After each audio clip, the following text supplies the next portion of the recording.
সময় আসবে আমি মামুনুল হক হয়ে ভূপৃষ্ঠে থাকবো না, আমাদের পরবর্তী সন্তান যারা আছো তোমরা শপথ নিয়ে বাড়িতে ফিরবে, তোমাদের জীবনের শেষ মুহূর্ত পর্যন্ত আল্লাহর আইনকে কেউ অসম্মান অপমান করবার চেষ্টা করছে, জান কোরবান দিয়ে সেই ষড়যন্ত্র রুখে দেওয়ার চেষ্টা করবে। অধিকার করতে আদায় লড়তে হবে সবকে বলো, এ লড়াই আসছে ঘনে, প্রস্তুতি নাও সামনে চলো। আসলে মূলত ধর্মী আঘাত নয়, মামুনুল হককে ছোট করার জন্য সুপরিকল্পিতভাবে এই মামলাটা করা হয়েছে এবং গ্রেপ্তার করা হয়েছে, অভিযোগ দেওয়া হয়েছে এবং 7 দিনের রিমান্ড দেওয়া হয়েছে। দুর্ভাগ্যজনক যেটা, যার বিরুদ্ধে সুনির্দিষ্ট অভিযোগ নেই এবং সবকয়টা নর্মাল পেনাল সেকশনের ধারা, এইরকম একটি মামলায় মামুনুল হক সাহেবকে 7 দিনের রিমান্ড যুক্ত নয়।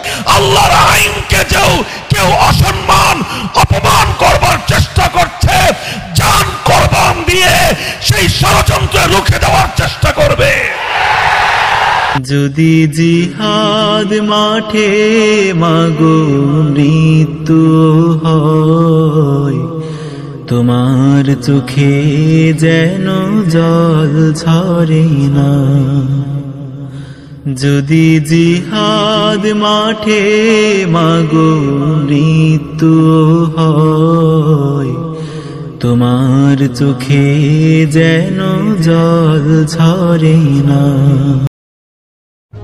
স্বরাষ্ট্রমন্ত্রীর সঙ্গে হেফাজতে ইসলামের একটি প্রতিনিধি দল বৈঠক করেছে। স্বরাষ্ট্রমন্ত্রী আসাদুজ্জামান খান কামাল ডিবিসি নিউজকে জানান, হেফাজতের মহাসচিব নুরুল ইসলাম জিহাদির নেতৃত্বে একটি প্রতিনিধি দল রাতে তার বাসভবনে সাক্ষাৎ করতে আসে, তবে সাক্ষাৎ বলে উল্লেখ করেন। এই দলের মধ্যে কিন্তু সম্প্রতি গ্রেপ্তারকৃত মামুনুল হকের ভাই মাহফুজুল হকও ছিলেন এবং এই সময় আমরা যতদূর জানতে পেরেছি, আমরা যতটুকু তথ্য পেয়েছি যে স্বরাষ্ট্রমন্ত্রী তাদের জানিয়েছেন যে এ ব্যাপারে এইসব মামলা এবং গ্রেফতারের ক্ষেত্রে উপযুক্ত তথ্য প্রমাণ এবং ভিডিও ফুটেজ সহযোগেই কিন্তু আসামিদের গ্রেপ্তার করা হয়েছে এবং এই ক্ষেত্রে স্বরাষ্ট্রমন্ত্রীর বিশেষ কিছু করার নেই বলে জানিয়েছেন। ওলামায়ে কেরাম সকলেই মনে করেছিলেন যে এই শাসক মাথামোটা শাসক, এর সাথে সংঘাতে গেলে তো আমাদেরকে সে শেষ করে ফেলবে। সকলেই কৌশলের অবলম্বন করেছিলেন হক্কানি সমস্ত আলেম সমাজ।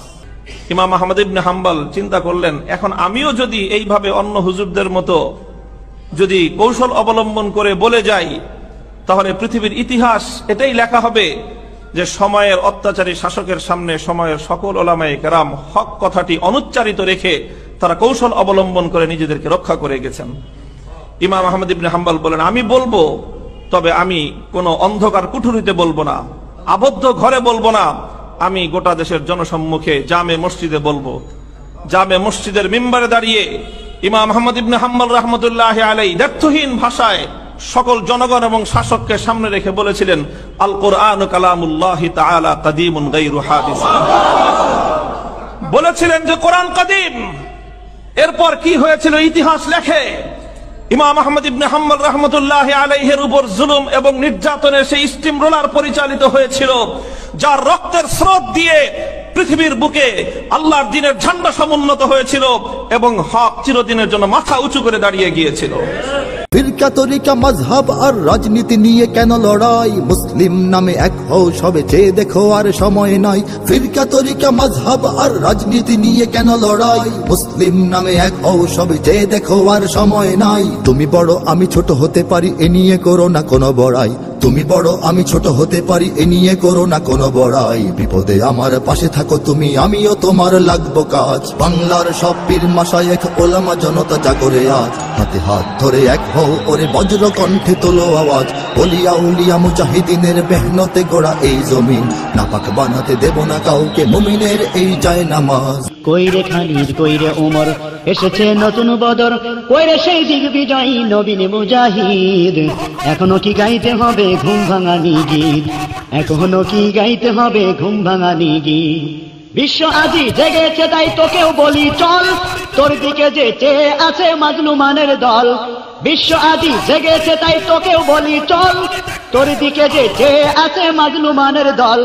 আরশ থেকেও আসতে দেখো জিহাদের তাকিদ, আরশ থেকেও আসতে দেখো জিহাদের তাকিদ।